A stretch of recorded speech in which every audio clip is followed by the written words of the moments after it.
long ago, in a time of opportunity, riding the tsunami that was Doom. 1994. Money could be made, had to be made, with this new game that had just dropped and everyone wanted a piece of it. That's why id Software contracted Raven Software and lent them their engine to create Doom, but in a fantasy setting. Raven got to work aiming for something more aligned with role-playing.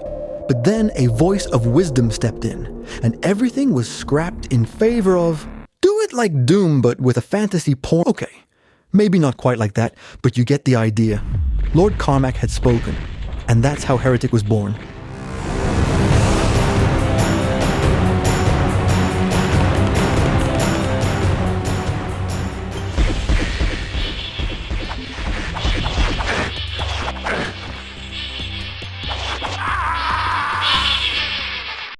I still hear those laughs in my head sometimes. These are gargoyles. No, they have nothing to do with cathedrals and they definitely won't talk to you or sing. For unsuspecting new players, they seem outrageously resistant for some of the first enemies you encounter. If I had to compare it to Doom, it'd be like being dumped into the first level with just your pistol and having to fight flying, charging imps. But there are actually two types. This basic version doesn't have any ranged attacks. It just flies straight at you and tries to claw your face off. Encountered a massive total of 860 times across the first 3 episodes, gargoyles are the most common enemy you'll face early on. Thankfully, they only have 40 hit points, the lowest of any creature in the game. Their claw attacks deal between 5 and 12 damage, and the moment they see you, they'll zero in immediately. While you might be tempted to duck hunt them with your elven wand, keep in mind, they soak up 4 to 5 shots each, so when they come in swarms, that'll burn through your crystal ammo fast. In the early levels, if you're not surrounded and can take enemies one-on-one, go all in with the gauntlets of the Necromancer. They not only stun lock your targets, but also help you save a lot of ammo. Later on, especially in episode 3, you'll want to bring out bigger weapons as clearing the screen quickly becomes a priority. These little fuckers are what I think were originally meant to be the imps in Doom, back when Tom Hall's Doom Bible was still a thing. Either Raven Software took some inspiration or it's one hell of a coincidence. Encountered a total of 293 times, fire gargoyles look identical to their melee cousins but are way more annoying, especially when they show up with tougher enemies you actually need to focus on. With 80 hit points, they've got double the health of regular gargoyles and lob fireballs from a distance that deal 1 to 8 damage. Avoid using the gauntlets when they're around. Getting stuck in close range combat while fireballs fly from all directions is just asking to get roasted. Instead, go for the Elven Wand, Crossbow, or Dragon Claw. The claw high rate of fire makes it perfect for clearing the screen. Here are those ruby strippers. I want those most of all. Now fly! Fly!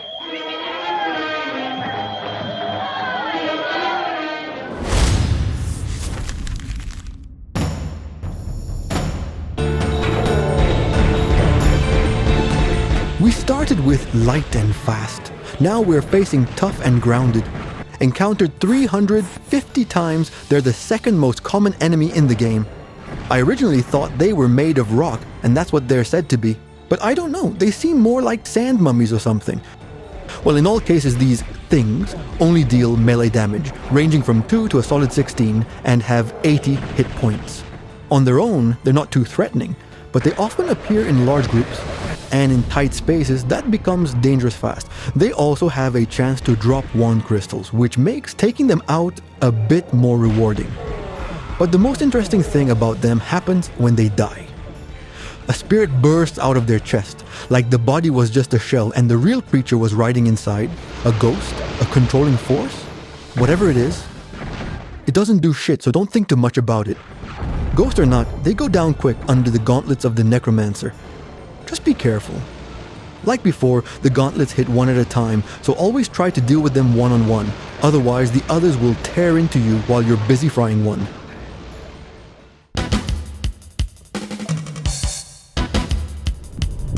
Let's first talk about Ghost.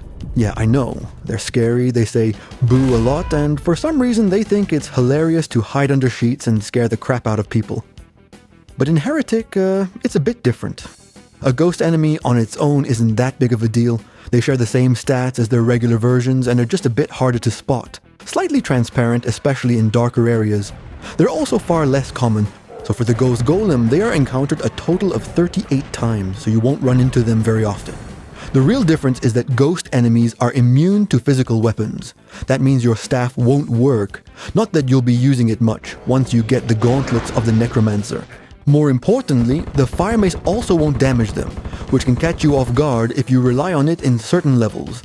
Still, with most of your other weapons firing magic-based projectiles, it's not something to stress over.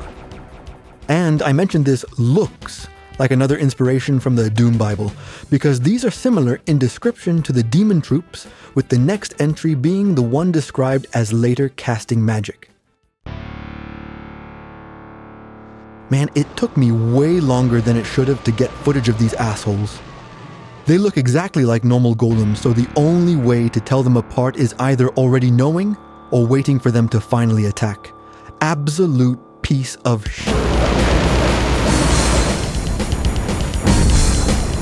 But you won't have any trouble spotting them once they start powering up to fire. With 100 hit points, 20 more than standard golems, they begin to glow with flame before attacking. Basically, they're Heretic's version of Doom's Revenant. They launch screaming skulls that deal 4 to 32 damage and track the player if they move. Wait a second, that sound seems familiar.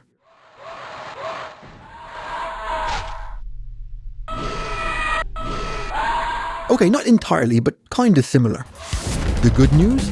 The projectiles aren't very agile and are more likely to crash into walls or objects if you move smart. Guide the skulls into walls, doors, or, if you're feeling clever, let another enemy take the hit.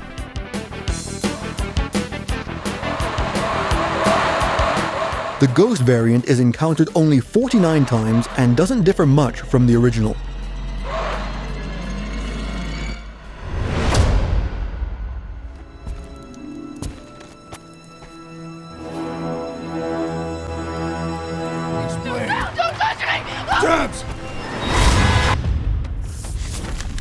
From the game manual.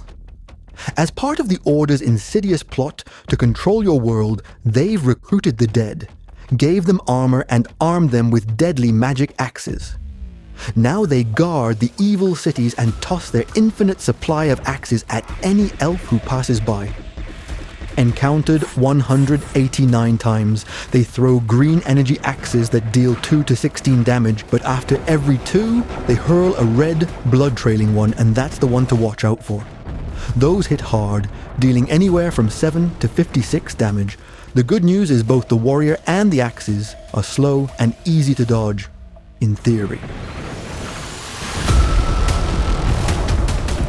They become a real problem when other projectiles get mixed in and everything starts blending together with the fucking gargoyles, golems, or whatever else is going on all over the screen. You can try to Palpatine them, but only if one's alone or far enough from the others. The gauntlets can stun lock them, sure, but they also leave you wide open, especially if the bastard slips an axe through your shocks. The Undead Warrior is where it starts to get interesting when talking about the Tome of Power. It might not be the most powerful artifact, that title goes to the Ring of Invulnerability, but it's definitely the most fun to use. The tomes were written by the Sidhe, an elven race nearly wiped out by Disparal's army. Most of the tomes were taken as spoils of war, but a few remained untouched, hidden throughout the City of the Damned. These books contain knowledge and power that allow Corvus to temporarily enhance his weapons with increased strength and new effects. A good rule with the Tome of Power is to always try to save at least one for boss fights. That can be hard to plan on your first playthrough, so it's smart to keep one reserved just in case. Some situations really demand it, and the Undead Warriors, that's when it starts to become useful, especially if you want to take them out fast. Same for the chicken egg, it's always funny to throw one into a crowd. Now this type of ghost is a bit different, and easily the most dangerous of the bunch. Not only are they immune to physical weapons, but they only throw blood axes. Thankfully, they're only encountered 29 times, but when they do show up, be ready. You have my sword. And you have my bow. And my axe.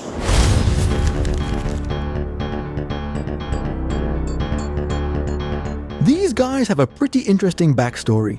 Short story short, Parthoris is the world where the game takes place, home to the Seven Kingdoms and the Sidhe, an ancient elven race. One day, the Serpent Riders arrived and began forcing Parthoris under their control. Their worshippers became known as the Order of the Sign, blind followers void of spirit, building temples to venerate the Riders. Eventually, even the Seven Kings of Parthoris submitted. 2 of the 3 Serpent Riders left the realm, leaving only Disparal behind. The Sidhe were the only ones who didn't fall under Disparal's influence, so he sent the 7 kingdoms to destroy them. But the Sidhe elders, using all their remaining magic, managed to obliterate the invading armies by extinguishing their 7 flames. The cost was their strength. Disparal unleashed his untouched disciples, opened a portal to the Hell's Maws, and sent his demons to finish the job. Almost all the Sidhe were wiped out. The disciples are among the most dangerous enemies in the game. You'll encounter them 203 times, starting as early as episode 1. They have 180 hit points, so they don't drop easy. These robed bastards float, flicker between realities, and take a couple of seconds to cast their attack, just enough time to possibly dodge your shots. But once the spell fires, it's a barrage of 3 magic missiles, each dealing 3 to 24 damage. They also have a chance to drop Dragon Claw ammo, and in rare cases, if you're lucky as hell, you might get a Tome of Power out of them, which always feels like winning the damn lottery. Nothing feels better than turning one of them into a chicken. The Phoenix Rod is tempting here since it can one-shot them, but I wouldn't use it just for a single disciple. In fact, that goes for most enemies. Save the rod for larger groups or boss fights. The Hellstaff is also a strong option. It can stun lock them mid-cast and interrupt their attack cycle, making them much easier to deal with. The chopper is God, and I am Jesus Christ, his son. You are my chosen disciples.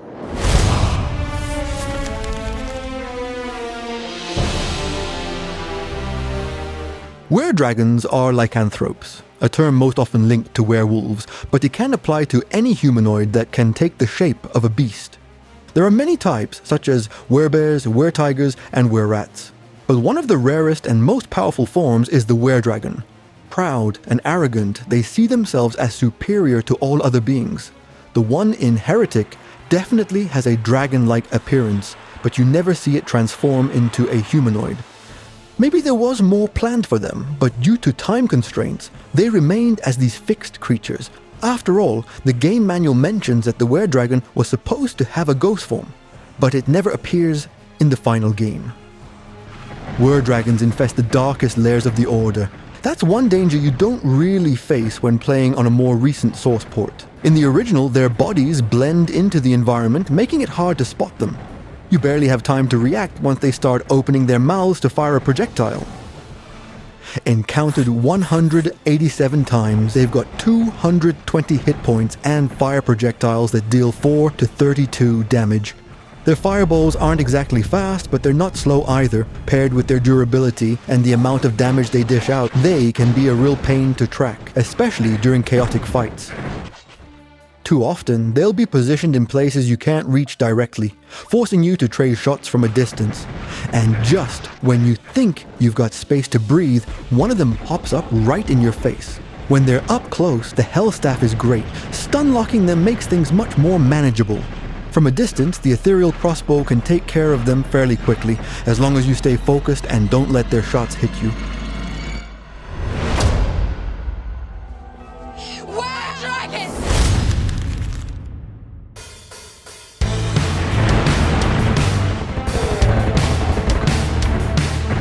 The Sabreclaws are really interesting. The mod I used to render the enemies in 3D makes them look like xenomorph-style creatures, But based on the original sprites, I always saw them as monsters wearing bronze armor. And to make things even more mysterious, when they die, it looks like they explode from the inside, almost as if they were made of molten lava or fire.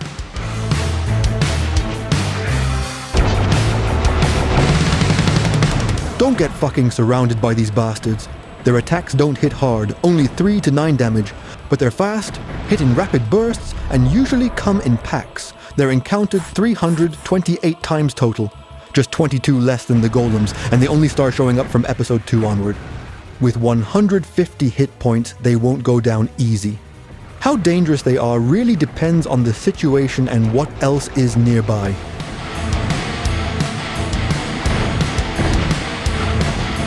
They can drop lesser runes which fuel your Hell Staff, but unless you're in real danger, the Hell Staff is far too overkill for these guys. Think of monster drops as a way to refill your weapons for later, not as an excuse to waste ammo now. Once you start collecting time bombs, just wait for them to get close, drop one, and back off. It's really effective, especially when they're packed together. Avoid using the gauntlets, they won't be fully stun locked and will almost always land a hit on you before going down.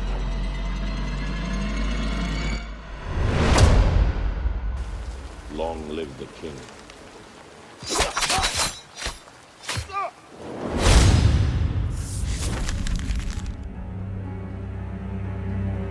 While most other creatures seem to be born from hellfire or shaped by demonic energy, these enemies feel different. They look like a race that might have once had a society, something intelligent, maybe even noble, before being forced or converted under Disparul's control when the Serpent Riders would have invaded their world. Probably the same fate they had planned for Parthoris. They're only encountered 105 times and only in the final episode, but each one packs a punch. With a solid 280 hit points, they wield tridents that fire a sequence of ranged attacks, 3 purple energy shots that deal 1 to 8 damage each, followed by a larger fireball that hits for 3 to 24. But in fights, where these things are laying down ranged fire while other enemies close in, it's absolutely worth using a tome. No Ragrits.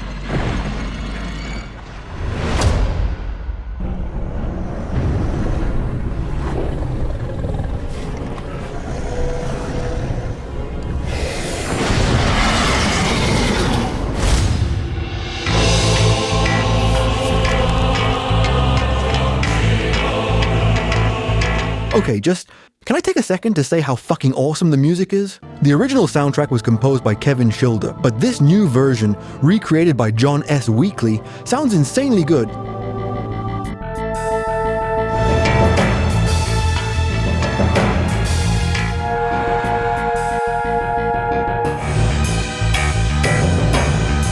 Alright, that's enough appreciation. Now let's get back to being torn apart by the worst enemy in the entire game. Normally, a Lich is a type of undead sorcerer or wizard. What makes a Lich different from other undead is that they chose to become that way. They use dark magic or forbidden rituals to avoid death and live forever, usually by binding their soul to an object. The Iron Lich doesn't look at all like a previously humanoid being, but again, perhaps this is one of those objects imbued with the sorcerer's soul that has become sentient. A clever way to protect it. They're the first real boss you'll encounter, and after that, they start showing up as regular enemies. Well, more like mini-bosses. They're slow as hell, but they make up for it with their 700 hit points. You'll only run into 36 of them total, but trust me, it'll feel like more than the Gargoyles ever did. They have 3 attacks, and each one is a different kind of pain. First, they're Fire Blast, 6 vertical fireballs that hit hard with damage ranging from 5 to 40. Next is the Ice Bolt, which launches a ball that shatters on impact. The projectile itself only deals 1 to 8 damage, but the shards that explode from it hit for 3 to 24, and it's easy to get clipped by several at once and be one-shot kill. Yet, the worst? The stupidest, absolute, idiotic, dumbest... Their Tornado. It follows you, deals a small amount of damage, 1 to 8, but the real issue is that it spins you right round. Baby, right round. It pins you in place and screws up your aim.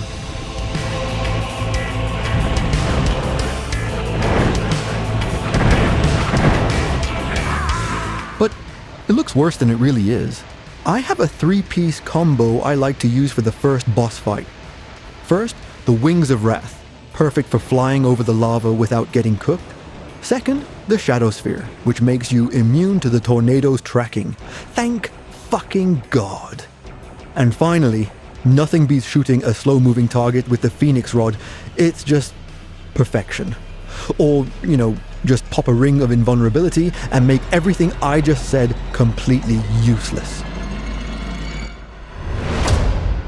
Blade in my mouth. Let's put a smile on that face.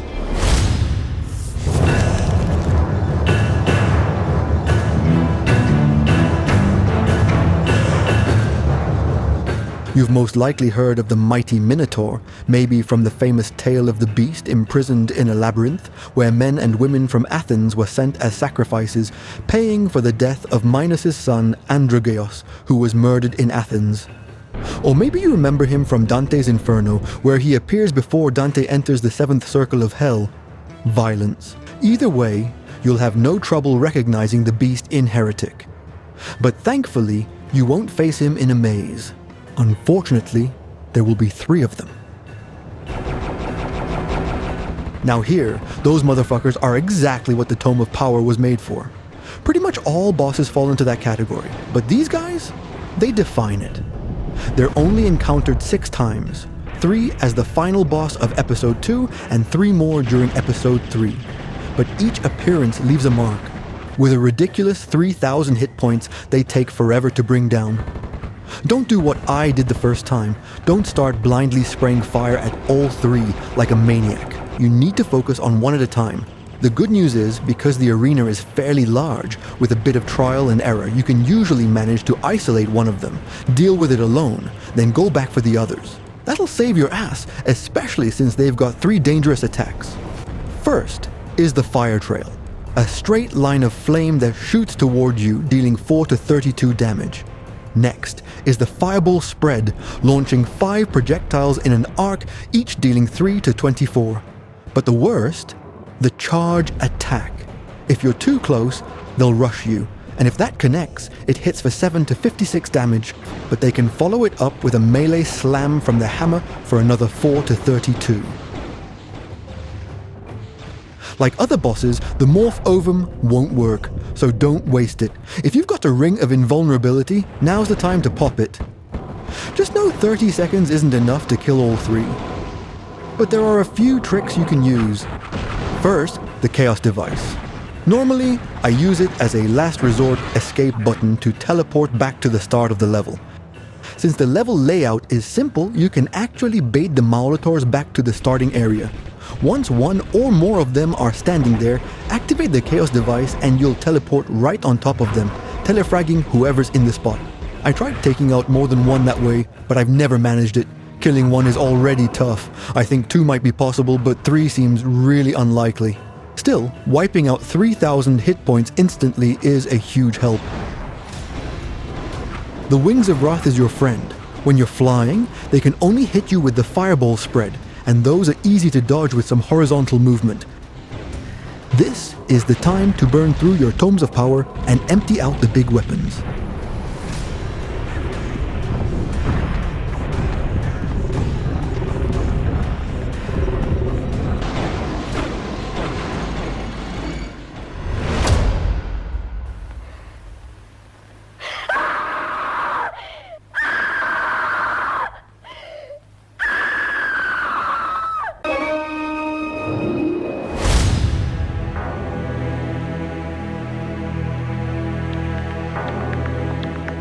If you've ever wondered where the idea for Quake 2's Macron boss came from, this is it.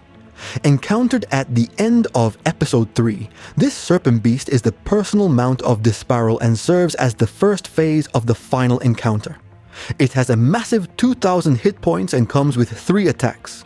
At first, it uses a fireball attack that deals 10 to 80 damage, firing 1 projectile at a time. After taking enough damage, it switches to its triple fireball, still 10 to 80 damage per shot, but now launched in bursts. And if you get too close, it'll tear into you with a bite attack, dealing 8 to 64 damage. Knowing you'll have to face Disparol himself right after this, it's best to save your Tome of Power for the second phase. Use your Phoenix Rod here, dump every shot into the Serpent. And if you're low on ammo, it's not a bad idea to chip away with the Elven Wand. It won't be of much use in the next fight anyway. The Serpent Rider Sparrow reigned supreme, until out of the fires arose a hero, one who would combat the minions and Disparol himself. Ever the brave warrior. Your serpent lies dead. It ends here, Disparol. Somnated son of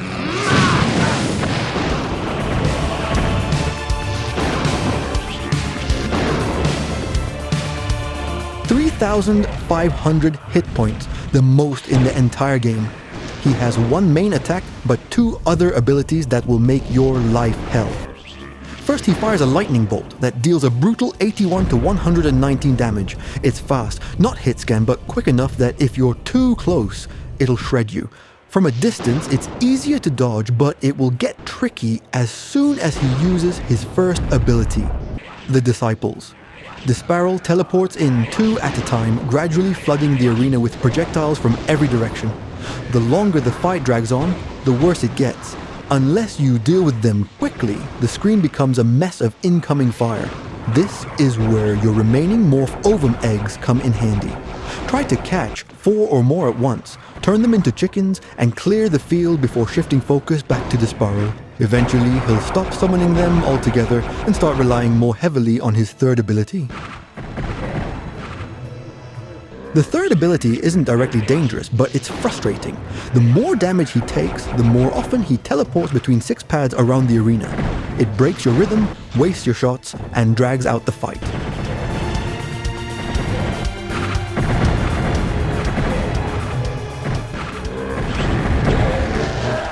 a gallant attempt, but you'll stand inside. Curse you, Golem!